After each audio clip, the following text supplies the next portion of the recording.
यह कहानी है प्रयागराज के पास ही बसे एक छोटे से गांव रायसिंहपुर में रहने वाले बिरजू की, जो अपनी पत्नी गौरी और 9 साल की बेटी प्रीति के साथ एक छोटे से घर में रहता था। वह अपने गांव का सबसे गरीब आदमी था, क्योंकि उसके माता पिता का बहुत पहले ही निधन हो गया था और उनकी जो संपत्ति थी वह सारी धोखे से उसके बड़े भाई दुनीचंद ने हड़प ली थी। इसलिए वह एक छोटे से टूटे फूटे घर में रहकर इधर उधर मजदूरी करके अपने परिवार का गुजारा चलाता था। मजदूरी करके वह 2 वक्त के खाने के ही पैसे बड़ी मुश्किल से जुटा पाता था और उसके पास इतने पैसे नहीं बच पाते थे जिससे कि वह घर की मरम्मत करवा सके।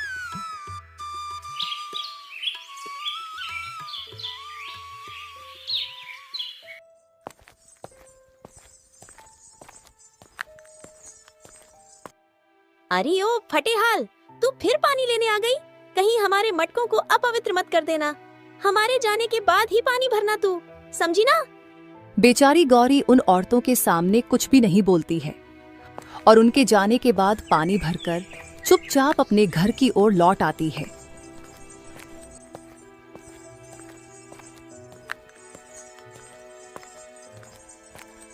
गौरी उदास मन से घर आती है और अपने पति से कहती है, अजी, हमारी क्या गलती है जो गांव वाले हमारे साथ ऐसा बर्ताव करते हैं?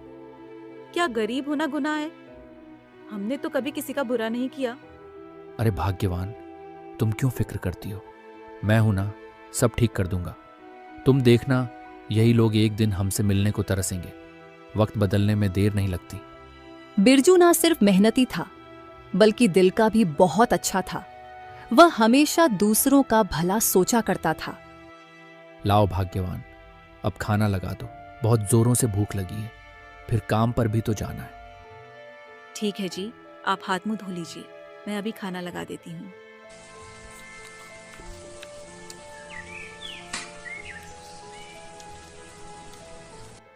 ठीक है भाग्यवान, अब मैं काम पर चलता हूँ।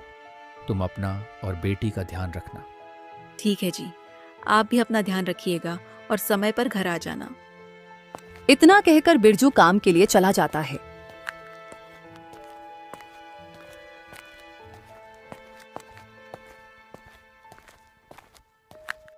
क्या बात है बिरजुआ, आज काहे इतना लेट आ रहा है तू? मालिक वो अब ज्यादा वो मत कर, चुपचाप जाकर काम पर लग जा। दोबारा ऐसे देरी से आया तो काम से छुट्टी कर दूंगा, समझा ना? ठीक है मालिक। इतना कहकर बिरजू चुपचाप काम पर लग जाता है।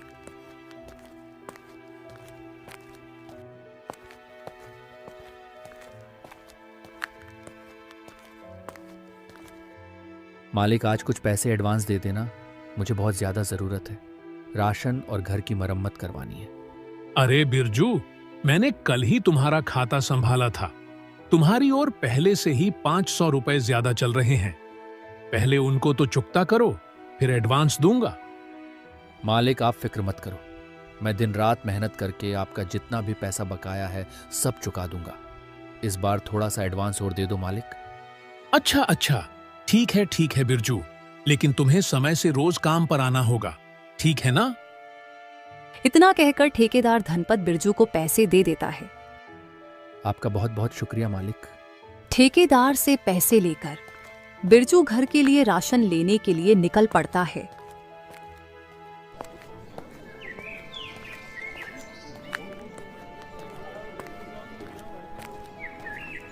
बिरजू राशन का सामान खरीदकर घर के लिए कुछ दूर चला ही था कि तभी रास्ते में उसे एक बुढ़िया मिलती है। वह बिरजू को रोककर कहती है, बेटा, मेरे घर का सारा राशन और मेरी दवाइयाँ खत्म हो चुकी हैं और मैं 2 दिन से भूखी हूँ। मैंने कुछ नहीं खाया है। क्या तुम मेरी मदद करोगे बेटा? हाँ अम्मा, क्यों नहीं। इतना कहकर बिरजू वो राशन का सामान और घर की मरम्मत के लिए बचाए हुए पैसे उस बूढ़ी अम्मा को दे देता है।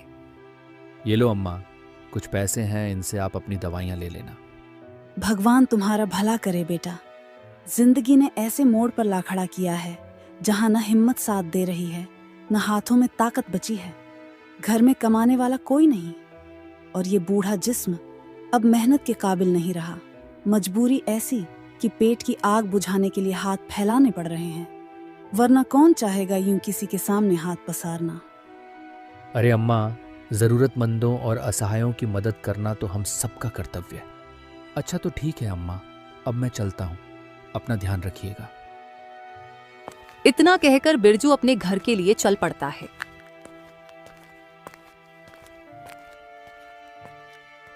रात होते होते बिरजू घर पहुंचता है। घर के दरवाजे पर खड़ी गौरी उसका बेसब्री से इंतजार कर रही थी। अजी, आज तो बहुत देर कर दी आने में। क्या हुआ? कहाँ रुक गए थे? बिरजू अपनी पत्नी गौरी को रास्ते की सब बातें बताता है।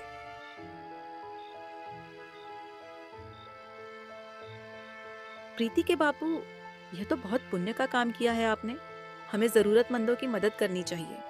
चलो आओ, आप बहुत थक गए होंगे, थोड़ा आराम करो। मैं आपको खाना लगा देती हूँ।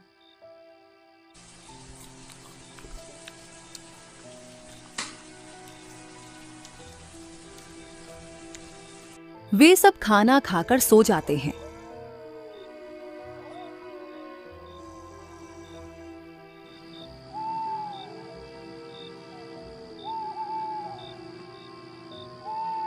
रात का यही कोई दूसरा पहर चल रहा होगा और रात्रि अपने गहरे सन्नाटे में डूबी थी कि तभी अचानक मौसम ने अपनी करवट बदली। तेज हवाओं के साथ आसमान में जोर जोर से बिजलियां कड़कने लगती हैं, जैसे कोई दैवीय शक्ति अपना प्रचंड रूप दिखा रही हो। और देखते ही देखते भयंकर बारिश शुरू हो जाती है, जैसे कुदरत ने अपना सारा रोष धरती पर उड़ेल दिया हो। बारिश इतनी तेज थी कि बिरजू के कच्चे घर की छत उसे सहन नहीं कर पाई। छत में जगह जगह छेद हो गए थे और पूरा घर बारिश के पानी से भर गया था। कुछ देर बाद जब पानी बिरजू के बिस्तर के नीचे जाता है, तब उसकी आंख खुलती है। हे भगवान, ये क्या हो गया? पूरा घर ही पानी से भर गया। गौरी, ओ गौरी उठो। अरे ओ भाग्यवान, जल्दी उठो, पूरे घर में पानी भर गया। हे भगवान, ये क्या हो गया? पूरा घर ही पानी से भर गया। बापू, मम्मी, हमें यहाँ से जल्दी से बाहर निकलना चाहिए, नहीं तो हम डूब जाएंगे। छत भी देखो कैसे टपक रही है। मुझे लग रहा है ये हमारे ऊपर गिर जाएगी। हाँ जी, हमें यहाँ से बाहर निकलना चाहिए। प्रीति ठीक कह रही है भाग्यवान, लेकिन इतनी बारिश में हम अपना इतना सारा सामान लेकर कहाँ जाएंगे?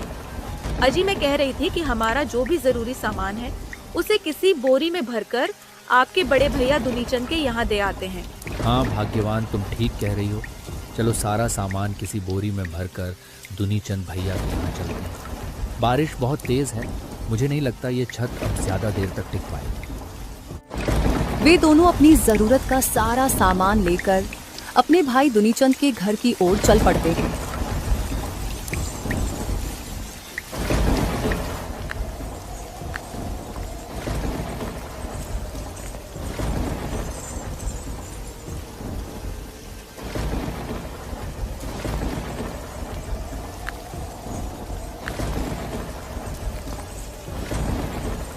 वे उस भयंकर बारिश में जैसे तैसे करके दुनीचंद के घर तक पहुंच जाते हैं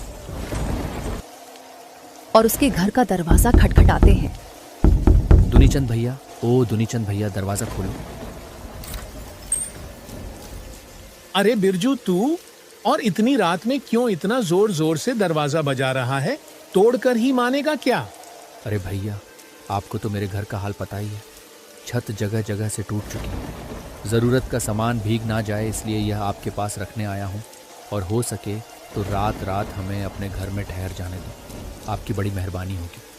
तुम्हारा सामान और मेरे घर में? नहीं नहीं नहीं, मैं तुझ जैसे फटीचर को अपने घर में हरगिज नहीं रख। ठिकाना देखो। इतना कहकर दुनीचंद गुस्से में अपने घर का दरवाजा बंद कर लेता है। बेचारा बिरजू इसी तरह कई घरों के दरवाजे खटखटाता है, लेकिन किसी ने भी उसकी मदद नहीं करी। आखिरकार वह थक हार के अपनी बेटी और पत्नी के साथ अपने घर के सामने वाले पेड़ के नीचे बैठकर बारिश के थमने का इंतजार करता है। ये कैसी परीक्षा ले रहे हो ऊपर वाले? देख रही हो भाग्यवान, हमारे अपने भी इस मुश्किल घड़ी में हमारा साथ नहीं दे रहे हैं। अजी आप चिंता मत कीजिए, समय हमेशा एक जैसा नहीं रहता, कभी हमारा भी अच्छा समय आएगा, बस आप धैर्य बनाए रखें। अरे भाग्यवान, पूरी जिंदगी से धैर्य ही तो रखे हुए हैं, अब और कितना धैर्य रखें। अजी आप बस ऊपर वाले पर भरोसा रखो, वो सब ठीक कर देंगे। उनके घर देर है, अंधेर नहीं। बिरजू और उसका परिवार उस पेड़ के नीचे बैठकर बारिश के रुकने और सुबह होने का इंतजार करते हैं। सुबह होते होते बारिश रुक जाती है।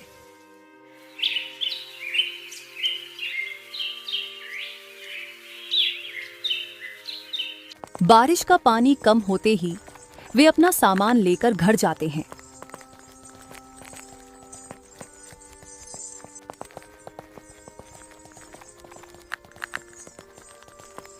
वे अपने घर के अंदर आकर देखते हैं कि उनके घर की हालत बहुत ज्यादा खराब हो चुकी है। देखो भाग्यवान, घर का कैसा हाल हो गया है, और ना ही अब हमारे पास खाने को कुछ बचा है। घर की मरम्मत और राशन पानी के लिए मुझे कुछ काम देखना होगा। हाँ जी, मुझे नहीं लगता कि हमारा यह घर अगली बरसात सहन कर पाएगा। हमें अब इसकी जल्द से जल्द मरम्मत करवानी होगी। बिरजू काम की तलाश में घर से चल पड़ता है। सबसे पहले वह ठेकेदार धनपत के यहाँ जाता है और उन्हें अपने हालातों के बारे में बताता है। अरे बिरजू, ज्यादा बारिश हो जाने से सारा काम ठप पड़ा है। देखो, अनाज की सारी बोरियां भीगकर खराब हो चुकी है। मैं खुद घाटे में चल रहा हूं। फिलहाल तुम कोई और काम देखो। वह दिन भर इधर उधर काम की तलाश करता है, लेकिन ज्यादा बारिश हो जाने की वजह से उसे कहीं पर भी कोई काम नहीं मिलता है। शाम होते होते बेचारा बिरजू दुखी मन से वापस अपने घर की ओर लौट आता है। काम की तलाश करते करते बिरजू को यूं ही कुछ महीने बीत जाते हैं।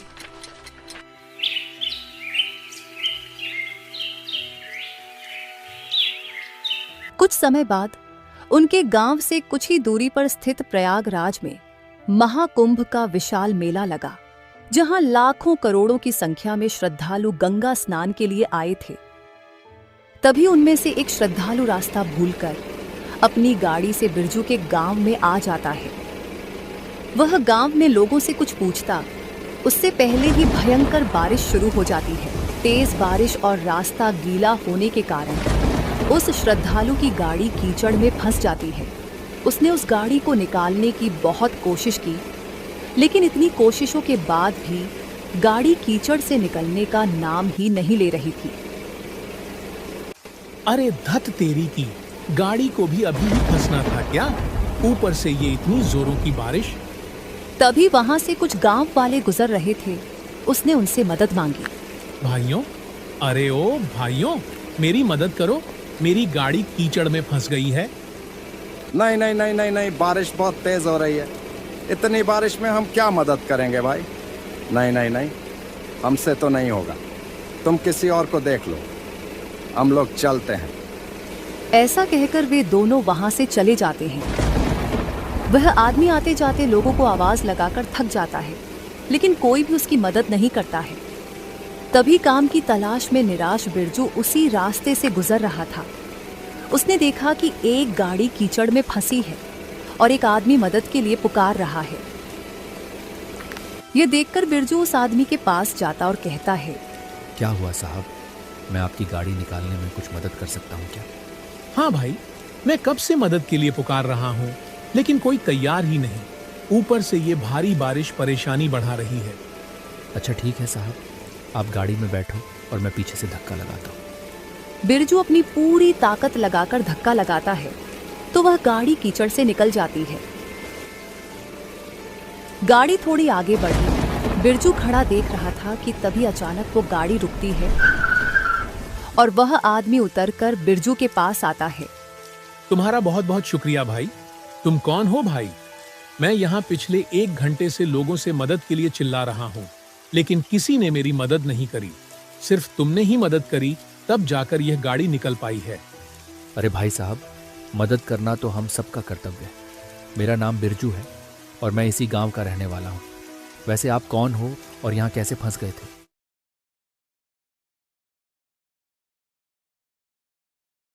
रहने वाला हूँ। वैसे आप कौन हो और यहाँ कैसे फंस गए थे? मेरा नाम मंगत राम है और मैं राजस्थान का रहने वाला हूँ। वहाँ मेरा बड़ा कारोबार है। यहाँ मैं महाकुंभ में गंगा स्नान के लिए आया था, तो वापस जाते वक्त रास्ता भटक गया भाई। ओह अच्छा अच्छा, ठीक है भाई साहब। ठीक है बिरजू भाई, तुमने मेरी बहुत मदद करी, उसके लिए तुम्हारा बहुत बहुत शुक्रिया। बारिश भी रुक चुकी है, अब मैं चलता हूँ। अरे भाई साहब, यहाँ से राजस्थान का सफर तो बहुत लंबा है और रात भी होने वाली है। इतनी रात में आप कहाँ रुकोगे? बिरजू उस आदमी को अपने घर चलने के लिए आमंत्रित करता है, तो वह आदमी बिरजू की बात मान लेता है और वे दोनों गाड़ी में बैठकर बिरजू के घर की ओर चल पड़ते हैं। बिरजू उस आदमी को अपने घर लेकर आता है। बिरजू की पत्नी गौरी उनका स्वागत करती है। वह आदमी चारों ओर नजर दौड़ाकर देखता है तो वह बहुत उदास हो जाता है, क्योंकि बिरजू का घर पुराना मिट्टी से बना है और टूटा फूटा है, जिसकी छत भी लगभग टूट ही चुकी है। वैसे तुम काम क्या करते हो भाई? अरे क्या बताऊं साहब, कब से काम की तलाश में भटक रहा हूं, मगर कहीं मिलता ही नहीं है। जैसे तैसे मजदूरी करता था, लेकिन बारिश ने वो भी छीन लिया। बिरजू उस आदमी को अपनी सारी कहानी सुनाता है। अरे भाई, यह तो तुम्हारे साथ बहुत गलत हुआ। तुम्हारे बड़े भाई ने तुम्हारे साथ ठीक नहीं किया, लेकिन तुम फिक्र मत करो, सब ठीक हो जाएगा। अजी, मैंने खाना लगा दिया है, आइए खा लीजिए।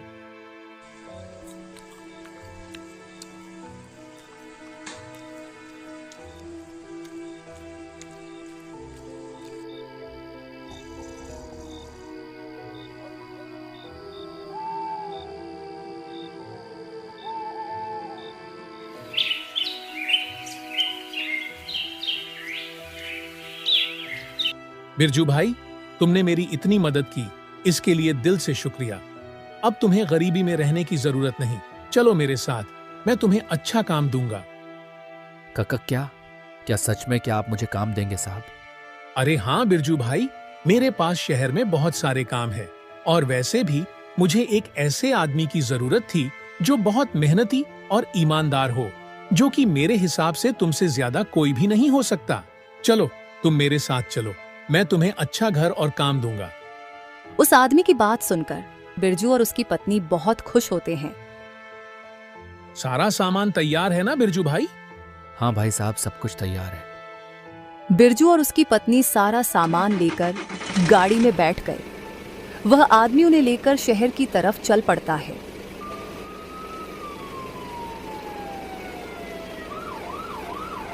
वो आदमी बिरजू और उसके परिवार को रहने के लिए एक अच्छा सा घर देता है, जिसमें सारी सुख सुविधाएं उपलब्ध थीं। बिरजू अब उस आदमी के साथ काम करने लगा और अपनी मेहनत और ईमानदारी से जल्द ही तरक्की की सीढ़ियां चढ़ने लगा। कुछ ही सालों में उसने मंगत राम की सहायता से खुद का व्यापार खड़ा कर लिया और वह एक बड़ी कंपनी का खुद मालिक बन गया। भाई साहब, आपका बहुत बहुत शुक्रिया। अगर आप उस दिन मुझे अपने साथ यहाँ नहीं लेकर आते तो पता नहीं आज मेरी जिंदगी कैसी होती। अरे बिरजू भाई, यह तो तुम्हारी मेहनत का फल है। मैंने तो बस अपना कर्म किया, बाकी सब तो ऊपर वाले की कृपा है। अगले ही दिन बिरजू अपनी चमचमाती कार लेकर अपने गांव पहुंच जाता है। उसे कार से उतरते ही देख पूरा गांव हैरान हो गया। अरे ये तो बिरजू है, वही बिरजू जो कभी मजदूरी करता था। हाँ, और देख कैसी बड़ी गाड़ी में आया है, लगता है अब कोई बड़ा आदमी बन गया है। जिन लोगों ने कभी उसे दुत्कारा था, वे अब उसे देखकर आदर से खड़े हो गए। वही लोग जो कभी उसे पानी भी नहीं भरने देते थे, अब उसके स्वागत में आगे बढ़ रहे थे। जब मेरे पास कुछ नहीं था, तब किसी ने साथ नहीं दिया, आज जब मैं सफल हूं तो सब सम्मान देने आ गए। क्या इंसान की इज्जत सिर्फ उसके पैसे से होती है? बिरजू की बातें सुनकर सारे गांव वाले शर्मिंदा थे। उसका भाई दुनीचंद, जिसने कभी उसे अपने घर में सामान रखने से मना किया था, वह उसके पास आया। मुझे माफ कर दो मेरे भाई, मैंने तुम्हारे साथ बहुत गलत किया। मैं दौलत के नशे में अंधा हो गया था। अरे कोई बात नहीं भाई, असली रिश्ते पैसों से नहीं, एक दूसरे की मदद, प्रेम और भरोसे से बनते हैं। बिरजू अपने भाई और सभी गांव वालों को माफ कर देता है। इसके बाद बिरजू ने गांव में एक बड़ा कुआं, एक स्कूल और एक धर्मशाला बनवाने की घोषणा की, ताकि कोई और गरीब इंसान भूखा न सोए और किसी बच्चे की पढ़ाई सिर्फ गरीबी की वजह से न रुके।